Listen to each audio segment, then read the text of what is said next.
Hi there and welcome to this video in the IBM Cloud Foundation Skills series. And in this video I'm going to show you how to create a virtual server instance, or VSI, in Virtual Private Cloud using an image template.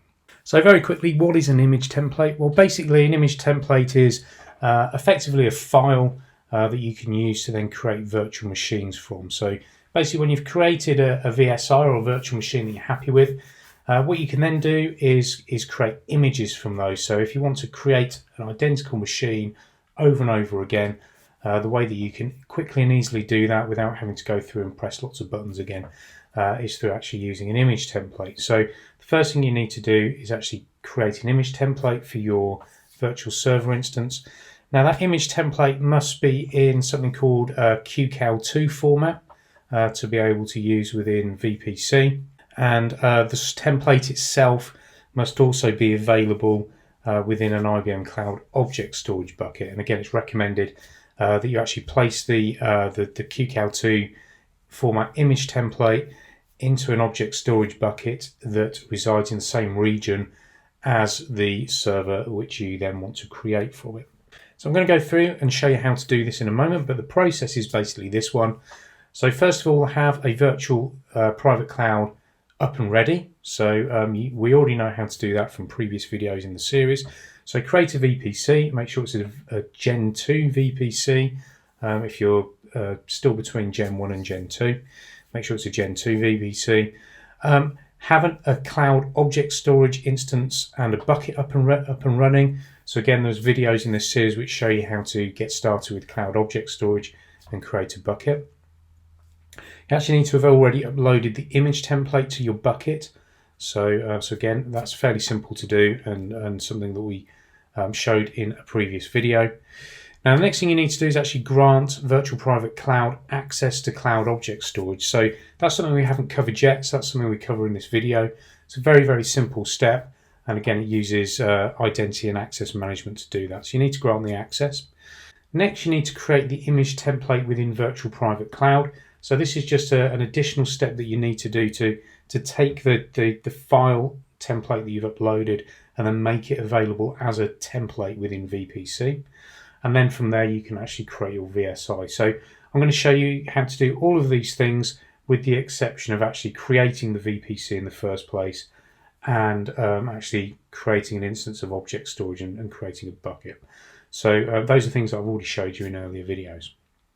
So the image that I'm going to be using today is actually for a Fortinet FortiGate appliance. So what we'll end up with is a FortiGate appliance that's actually running within my virtual private cloud. And with that, let's hop over to my IBM Cloud account and get started. Okay, so here I am in my account at cloud.ibm.com. So the first thing I need to make sure is that I've actually got a virtual private cloud that I want to create my Fortinet appliance into. So let's just very quickly go and look. So you can see my virtual private cloud network. Now, I'm not actually going to go and create a VPC here. I've already got one created. If you want to know how to create a virtual private cloud, then look at the other videos within this series that actually show you how to create the VPC. But what you'll see if I click the button here is that I'm in my Frankfurt region, and from the list of virtual private clouds, you see I've got a Fortinet VPC. And basically, I've got a network in there and a default ACL and a default security group. So it's a very, very simple VPC. There's nothing in there other than a subnet for now, and as I say, there's obviously the security group and the ACL. Okay, so the next thing we need to do is actually go and upload the image that we've got. So our QCal image of the Fortinet device into object storage. So let's go and quickly do that. So if I switch back to IBM Cloud at the top there and then click to storage. Now again, I've already got a object storage instance up and running, so I'm not going to show you how to create the object storage instance. I'm just going to go in there, and I've also got a bucket created. So the bucket that I've got, we'll see here, so I'm using this VSI images bucket. So again, I'm not going to show you how to create that. Go and have a look at some earlier videos if you want to see how to do that. But what you'll notice is I've got this VSI images bucket. It's in the EUDE, so it's in Germany. It's actually in Frankfurt. and it's on the smart tier. So let's click there, and then I just want to upload the image to the bucket. So I can either use the button here to upload a file. So this then gives me the opportunity to upload using Aspira or straight from files, doing a standard upload, or I can just drag and drop. So let's actually do that. And here it is. Here's my QCal2 template. So if I just drag that into there, and then you can see that that's now just uploading. So that shouldn't take too long. Maybe take just 20-30 seconds or so. Okay, so that's just about completed. So there we go, it's now completed. So what we've now got is our VPC. Our VPC's up and ready to go. We've now got the image in the bucket in object storage. Now what we need to do is allow VPC to actually access cloud object storage, because by default one can't access the other. So let's go and do that. So to always provide access to things, we use manage and then access IAM.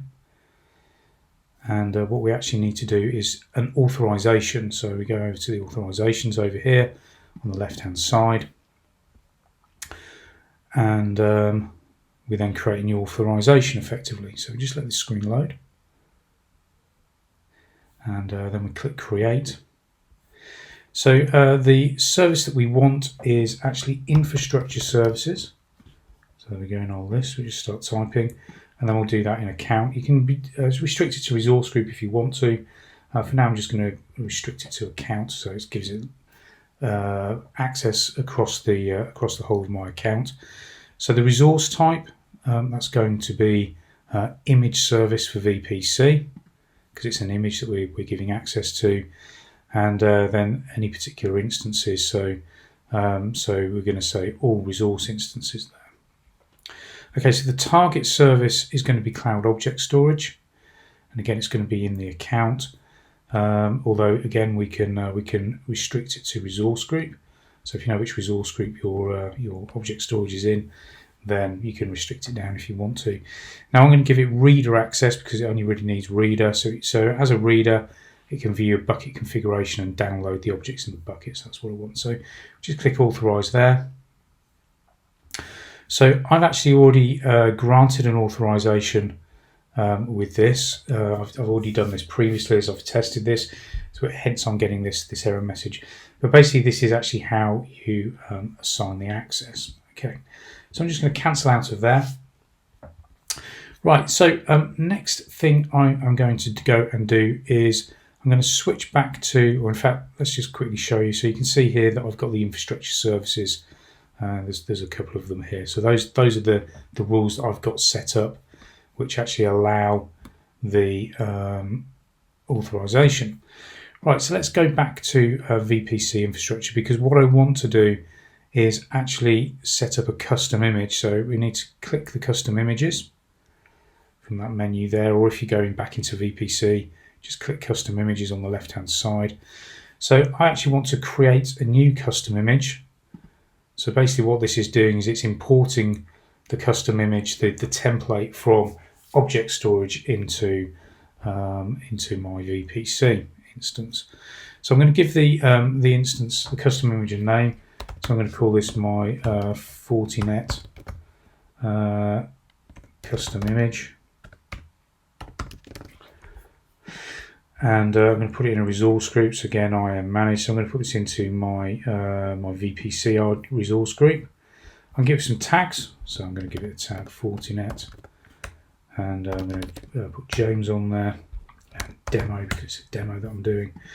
Now I need to select the region. So I'm going to stick to Frankfurt because that's where my bucket is, and obviously that's where my VPC is as well. So I just need to make sure that the region is the same really as my VPC, because my VPC will then be able to read the image. So I then need to check out the object storage. So where is it coming from in object storage? It's already populated some of this. So it's going to be my rules dev instance. It's the only one I've got. The location is going to be EUDE because it matches this one here. And then the bucket, we just need to check the bucket. So it's the VSI images bucket is the one that I want to choose. So, and there you go, you can see my Fortis IO QCOW2 image template. So I'll just select that. So I could have multiples in there.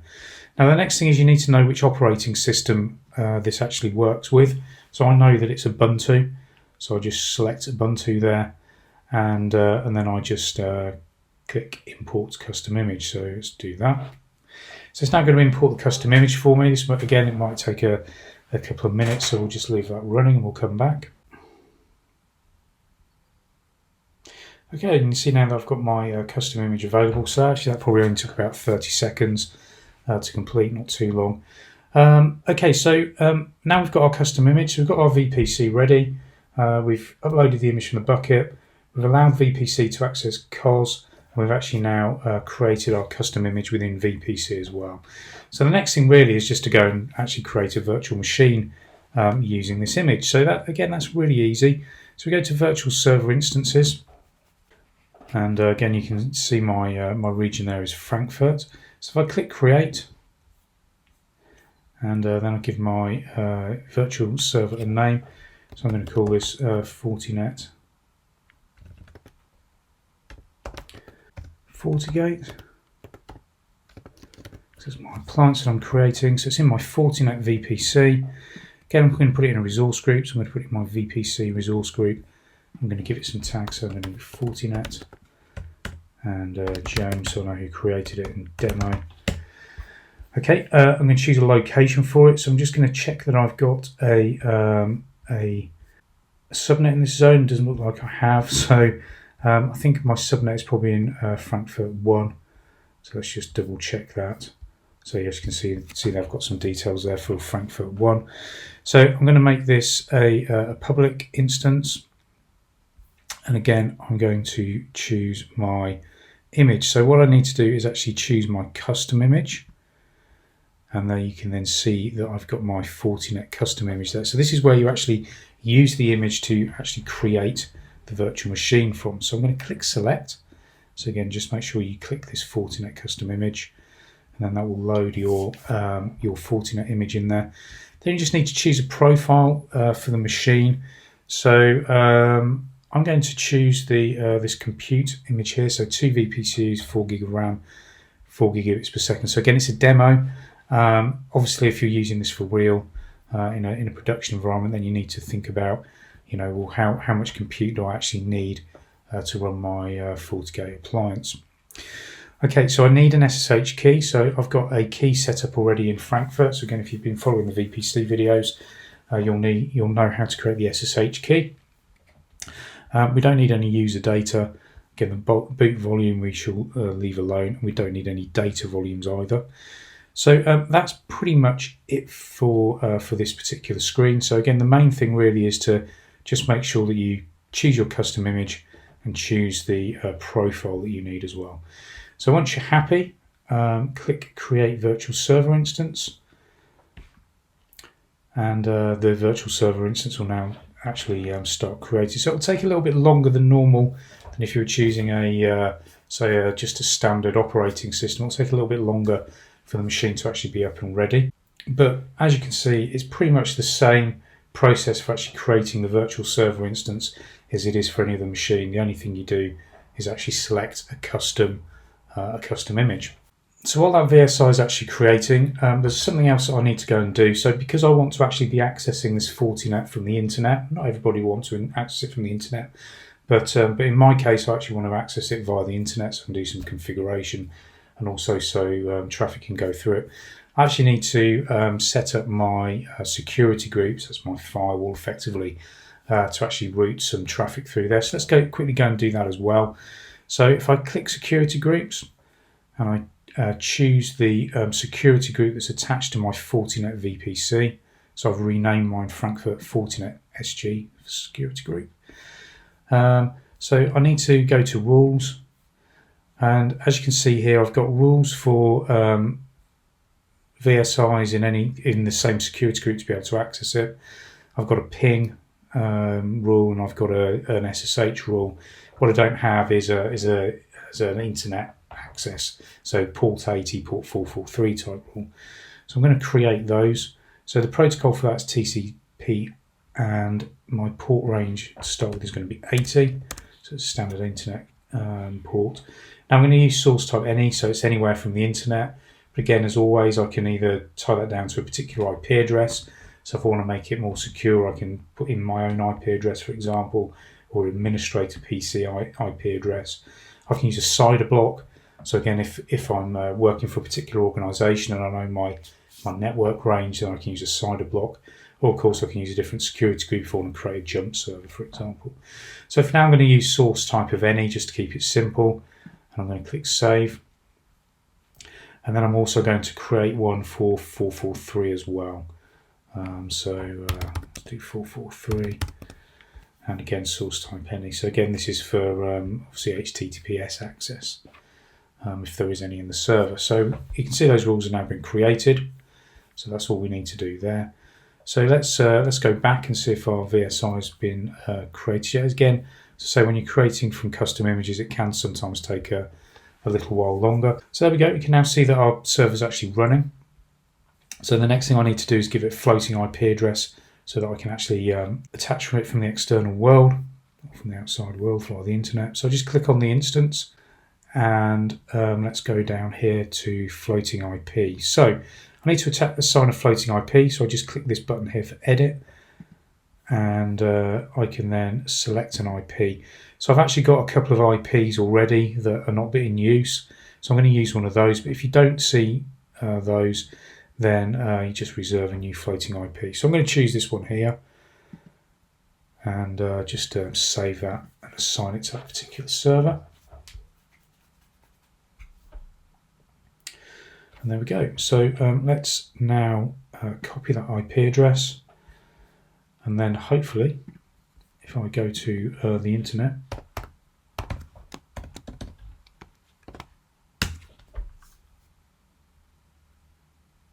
then you can see the connection is not private, so the server's up and running. So I'm going to show details of that. So we can we're going to go and visit the website. And visit websites. My browser's just making sure that I'm happy.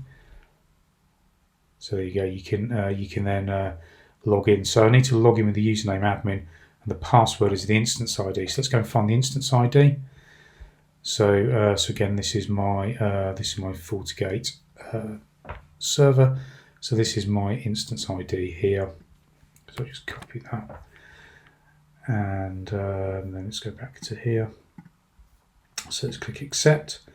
So I'll just put in admin and then my password and then log in. And then I just need to change my password. So my old password is obviously my instance ID.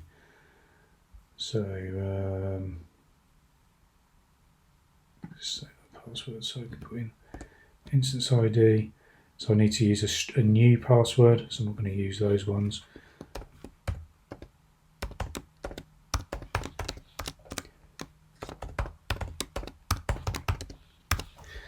Okay, so passwords don't match. Let's try that again so it is secure.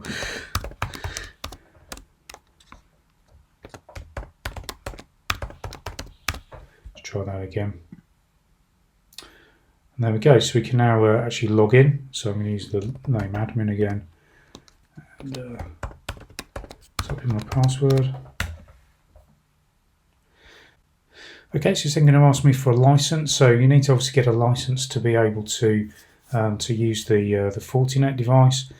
So I'm going to click upload, and then I've got to find my license file amongst this lot here. So there's one here. So I just choose that, and then click OK. And it's just going to reboot for me. So it might just take a couple of moments. So there we go, it's rebooted. So let's put my username and password back in there again. And we'll click begin now on the setup. So we're going to use a default host name. I'm just going to put one in here as well. So I'm just going to call this my FortiGate. Click OK. Okay, I'm going to go later on this because I'm not going to register this with FortiCare. So the dashboard setup, I'm just going to go for optimal, click OK again, and then I'm just going to click OK. So there you go, you can see now that my FortiGate is up and running. So hopefully from this video, what you've been able to see, it's actually pretty simple to take a QCal image template, upload that up to object storage, attach VPC to it, and then actually create servers using templates within Virtual Private Cloud. And that's it for this particular video. I hope you've enjoyed it and it's been useful. As always, if you'd like to see more videos in this series, then please feel free to subscribe. And by subscribing, you'll get notifications when I drop new videos. But in the meantime, thanks very much again for watching and hope to see you again next time.